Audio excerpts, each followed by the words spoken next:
చంద్రబాబు అవినీతి గురించి మాట్లాడుతుంటే ప్రజలంతా నవ్వుతున్నారని జెడ్పీ చైర్పర్సన్ గిరిజమ్మ అన్నారు. ఉరవకొండ సభలో ఆయన చేసిన వ్యాఖ్యల మీద తీవ్రంగా స్పందించారు. వైసీపీలో ఎక్కడ అవినీతి జరిగిందో చెప్పాలని డిమాండ్ చేశారు. సీఎం జగన్ అన్నట్టుగా 175కి 175 రీచ్ అవుతున్నారని ఫ్రస్ట్రేషన్తో ఇలా మాట్లాడుతున్నారని గిరిజమ్మ అన్నారు.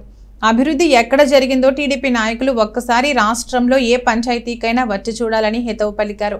ప్రతి గ్రామంలో సచివాలయాలు, ఆర్బీకేలు, విలేజ్ హెల్త్ క్లినిక్లు ఇలా అన్ని చోట్ల ప్రభుత్వానికి ఆస్తులు ఉన్నాయన్నారు.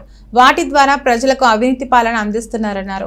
చంద్రబాబు మతి భ్రమించిన మాటలు మాట్లాడుతుంటే 2019 కంటే ఘోరమైన ఫలితాలు చూస్తారని గిరిజమ్మ అన్నారు. నిన్నటి రోజున చంద్రబాబు నాయుడు గారు మాట్లాడినటువంటి మాటలను మేము ఖండిస్తా ఉన్నాం. అసలు చంద్రబాబు నాయుడు గారు ఏ ఉద్దేశంతో మాట్లాడుతూ ఉన్నారని మేము అడుగుతున్నాం.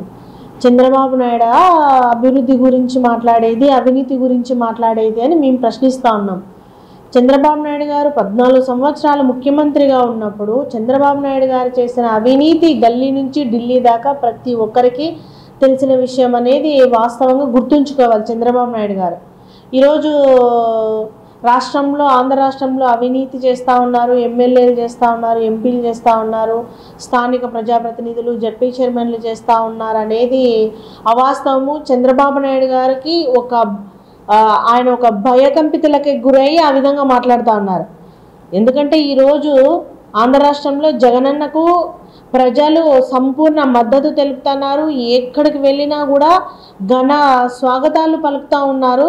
జగనన్న రానున్న ఎలక్షన్స్లో ఏదైతే టార్గెట్ పెట్టుకున్నారో 175 అనే టార్గెట్ పెట్టుకున్నారో ఆ టార్గెట్ ఎక్కడ రీచ్ అయిపోయింది అని ఒక అభద్రతా భావానికి గురై చంద్రబాబు నాయుడు గారు ఈ విధంగా మాట్లాడుతున్నారు తప్ప ఎక్కడ కూడా అవినీతి అయితే జరగలేదు. చంద్రబాబు నాయుడు గారు మాట్లాడినటువంటి మాటలను మేమందరం కూడా ఖండిస్తా ఉన్నాం. అసలు ఏ ఉద్దేశంతో మాట్లాడతారయ్యా చంద్రబాబు నాయుడు గారు? మీరు ఈరోజు అభివృద్ధి అంటున్నారు. మీరు రాండి చంద్రబాబు నాయుడు గారు, మీరు ఏ పంచాయతీకి వెళ్దామన్నా వెళ్దాం, రండి, మీరు రండి, తెలుగుదేశం నాయకులు రండి. ఆ పంచాయతీ పరిధిలో సచివాలయము, ఆర్బీకే, వెల్నెస్ సెంటర్ ఏర్పాటు చేసింది అభివృద్ధి కాదా? ఆ గ్రామంలోకి పరిపాలన తీసుకొచ్చింది అభివృద్ధి కాదా?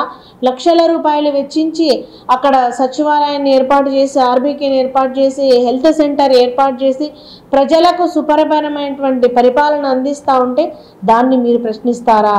సచివాలయ పరిధిలో, ఆ పంచాయతీ పరిధిలో ఒక స్థిరాస్తుల్ని జగనన్న ఏర్పరిచి ఈరోజు వాళ్ళకు సంక్షేమ పథకాలు అందిస్తూ ఉంటే మీరు అది అభివృద్ధి కాదా అని అంటూ ఉన్నారు. ఎందుకయ్యా చంద్రబాబు నాయుడు గారు మీరు మతి భ్రమించి మాట్లాడుతూ ఉన్నారు? కొంచెం మీరు మీ పార్టీ ఎమ్మెల్యే, మీ తెలుగుదేశం నాయకులు వచ్చి పంచాయతీ పరిధిలో విజిట్ చేసి ఏ విధంగా బ్రహ్మాండంగా సచివాలయాలు కట్టున్నారు, ఆర్బీకేలు కట్టున్నారు, హెల్త్ సెంటర్లు కట్టున్నారు అనేది విజిట్ చేయండి.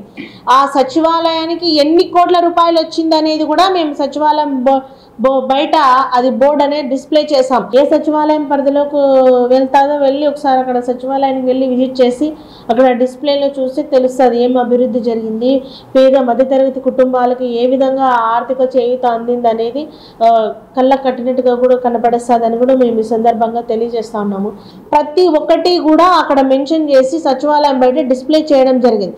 దాన్ని చూస్తే మీకు తెలుస్తుంది సచివాలయం పరిధిలో ఎన్ని సంక్షేమ పథకాలు ఇచ్చారు, ఎంత అభివృద్ధి చేశారు అనేది మీకు కళ్ళకు కట్టినట్టుగా కూడా కనపడొస్తుందని కూడా తెలియజేస్తాను. చంద్రబాబు నాయుడు గారు 2014 ఎలక్షన్స్లో మీరు ఏ విధమైనటువంటి 600 అబద్ధపు హామీలు ఇచ్చి ఏ ఒక్క హామీ కూడా నెరవేర్చకుండా పేదలకు ఏ విధంగా సంక్షేమ పథకాలు అందని ద్రాక్షలాగా చేసి మీరు పరిపాలన చేశారో ప్రజలందరూ కూడా గుర్తుంచుకున్నారు. మీకు 2019 ఎలక్షన్స్లో ఏ విధమైనటువంటి బుద్ధి చెప్పారో 2024 ఎలక్షన్స్లో కూడా అదే విధంగా బుద్ధి చెప్తారు. మిమ్మల్ని ఇంట్లోనే కూర్చోబెడతారని కూడా మేము ఈ సందర్భంగా తెలియజేస్తా ఉన్నాం.